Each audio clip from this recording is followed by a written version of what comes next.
episode di sini dan video ini saya akan bahas bagaimana jika Zoro melawan Katakuri. Nah, mari tanpa basa-basi lagi kita langsung saja wadaw.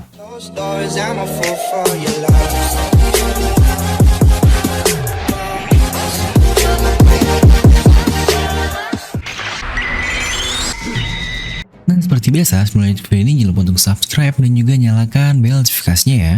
Karena kalian tidak akan tertinggal informasi menarik seputar One Piece hanya di channel Devil No Mi.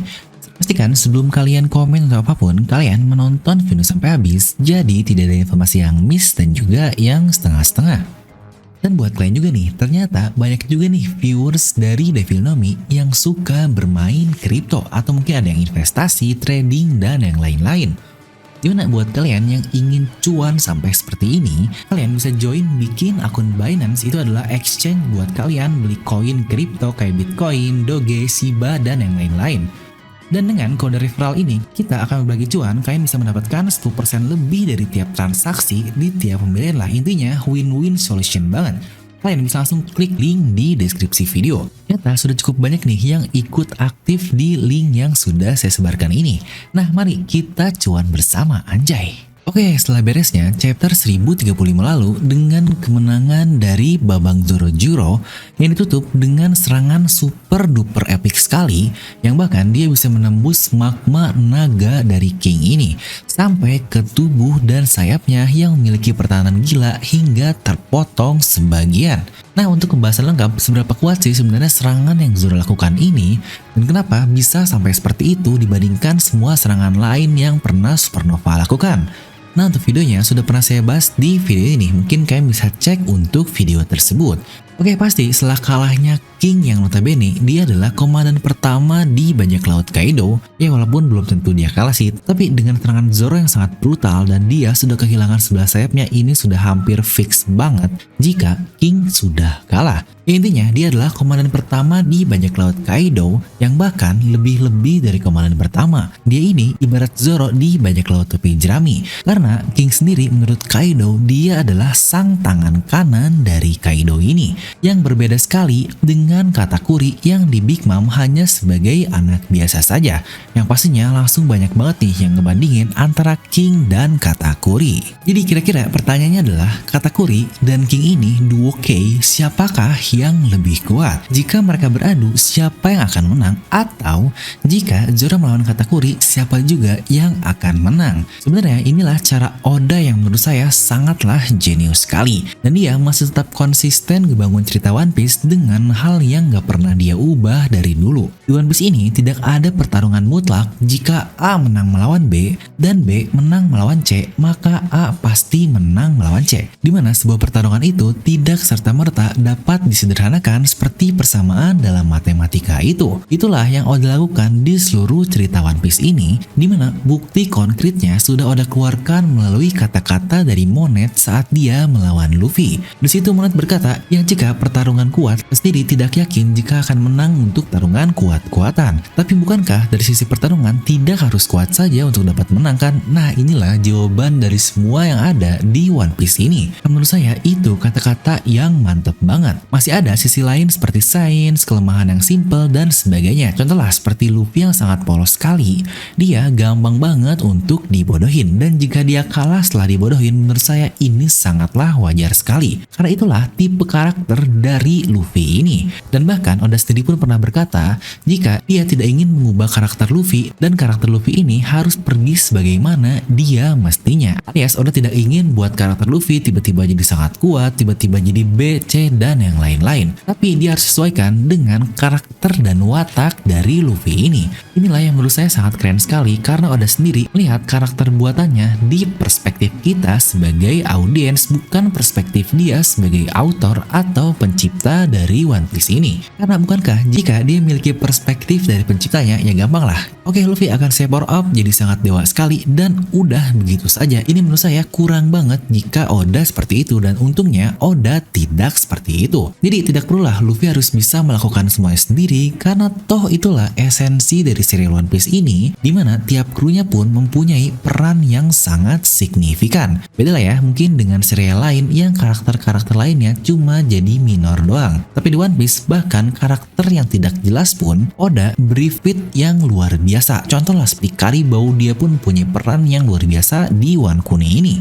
Nah, kita jadi terlalu jauh nih. Lagi-lagi disclaimer sebelum bahas Zoro dan Katakuri, ini hanyalah pendapat saya channel Filnomi. Jadi tidak ada jawaban pasti nih, ini pasti benar atau sebagainya lah. Tapi akan coba saya jawab seobjektif mungkin. Kenapa saya berpendapat demikian? Nah, mengenai King dan Katakuri sendiri, menurut saya kemampuan di antara keduanya ini setara. Tapi Oda memberikan keputusan tepat untuk Luffy lah orang yang dilawan oleh Katakuri dan Zoro lah orang yang dilawan oleh King atau Arbel. Karena menurut saya jika Zoro melawan Katakuri ini akan sangat-sangat sulit sekali. Maka di sini saya akan bilang jika Zoro akan kalah melawan Katakuri. Jika dilihat dari style dari Katakuri ini adalah dia tipe permainan kreativitas dalam penggunaan buah iblisnya yaitu mochi yang dapat dibentuk sedemikian rupa dan sangat luar biasa sekali dia untuk penggunaan buah iblisnya ini. Bahkan dia pun sudah bisa mengawakeningkan buah iblis tersebut. Serta Katakuri juga dia tipe orang yang selalu serius dan tidak terfokus ke kekuatan saja. Walaupun dia memiliki Busoshoku yang sangat kuat lah, bahkan Luffy pun kalah kuat beradu dengannya. Dia juga memiliki Haus Toko Haki dan tentu saja utamanya ada di Kenbunsoku no Hakinya yang bahkan bisa melihat masa depan. Ini dia hal yang akan sangat-sangat sulit sekali bagi Zoro untuk dapat melampaui Katakuri. Dia akan sangat kesusahan untuk dapat menyerang Katakuri ini. Mungkin ya Zoro bisalah menang jika beradu haki dengannya, tapi jika dia tidak bisa mengenai Katakuri itu akan sangat percuma sekali. Makanya saya bilang Oda ini sangat jenius menempatkan Luffy untuk menjadi lawan komandan pertama Yonkou di serial One Piece ini, dan jawaban Oda juga terkait Luffy yang tidak bisa menang melawan Katakuri di mode Gearford yang biasanya itu pun sudah terjawab. Itu adalah bukti jelas jika kekuatan semata tidak cukup untuk dapat mengalahkan Katakuri. Makanya akhirnya Luffy menciptakan mode barunya alias Snake Man ini yang dari sisi kekuatan sebenarnya di bawah dari Bone Man, tapi dari sisi kecepatan ini jauh lebih cepat. Ingatlah ini kata-kata Luffy langsung bukan kata-kata saya. Dia bilang jika Snake Man ini lebih cepat. Itulah Katakuri, kekuatan semata akan percuma jika dia tidak bisa mengenainya. Dan inilah Luffy, dia bisa mengimbangi Kenbunsoku luar biasa itu dengan kecepatan luar biasa yang jika dia bisa melihat serangannya sangat percuma jika tubuh dari Katakuri ini tidak bisa mengikuti kecepatan dari serangan Snake Man-nya itu, bukan? Ya mirip lah seperti Sharingan di Sasuke maksudnya. Tapi di sisi lain Katakuri akan butuh jauh lebih banyak menyerang Zoro karena dia memiliki daya tahan yang luar biasa kuat juga. Dan inilah akhirnya Zoro disandingkan dengan komandan utama yang lain yaitu Arbel atau King. Mengingat Zoro dari dulu diidentikan oleh Oda Sensei dengan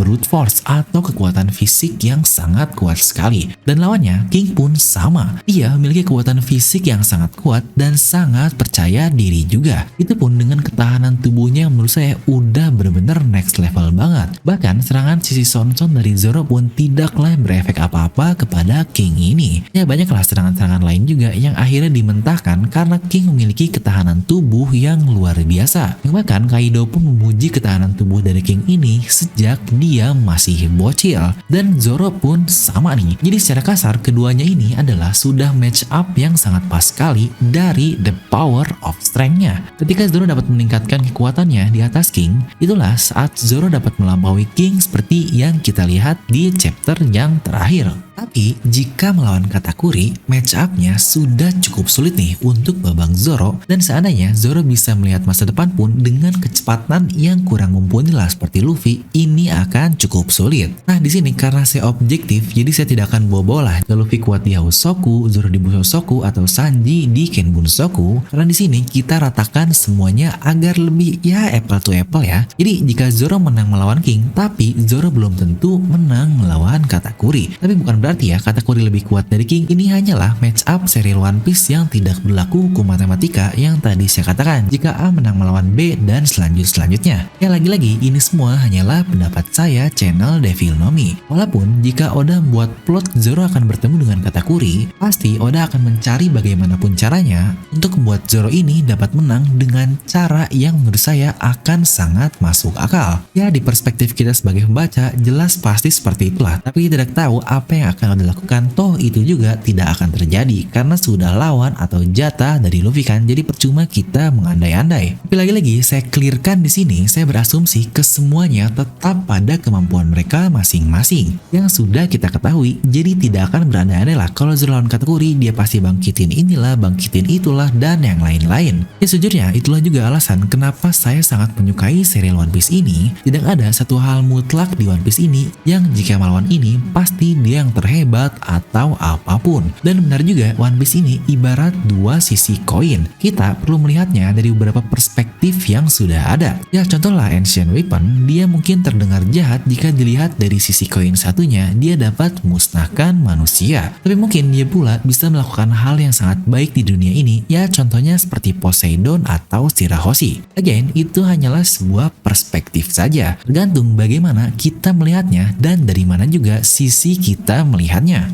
Makanya menurut saya kata-kata Doflamingo ini sangatlah berlaku secara umum banget. Apakah bajak laut jahat atau angkatan laut lah yang benar? Konotasi tersebut akan selalu berubah dalam sejarah. Anak kecil yang tidak pernah melihat kedamaian dan anak kecil yang tidak pernah melihat perang, mereka memiliki perspektif yang sangat berbeda sekali. Wah, ini sih what a word banget dari Doflamingo. Kata-kata luar biasa yang nyambung ke kehidupan kita juga nih, bahwa tidak ada hal yang 100% benar dan 100% salah. Tapi mari kita coba lihat dari sisi yang berbeda. Anjay, malah jadi ceramah dikit. Tapi ya One Piece emang bener-bener banyak ngajarin nilai penting di kehidupan. Asik, setelah baca buku How to Win Friends and Influence People, bener-bener makin ngerti nih poin-poin yang udah bangun dari serial One Piece ini. Nah, udah terlalu jauh nih, ya masih nyambung dikit sih tentang kemutlakan di One Piece. Jika Zoro menang melawan King, pasti menang melawan Katakuri. Ya itu tidak berlaku. Jadi kira-kira nih menurut kalian, jika Zoro lawan Katakuri, siapakah yang akan menang?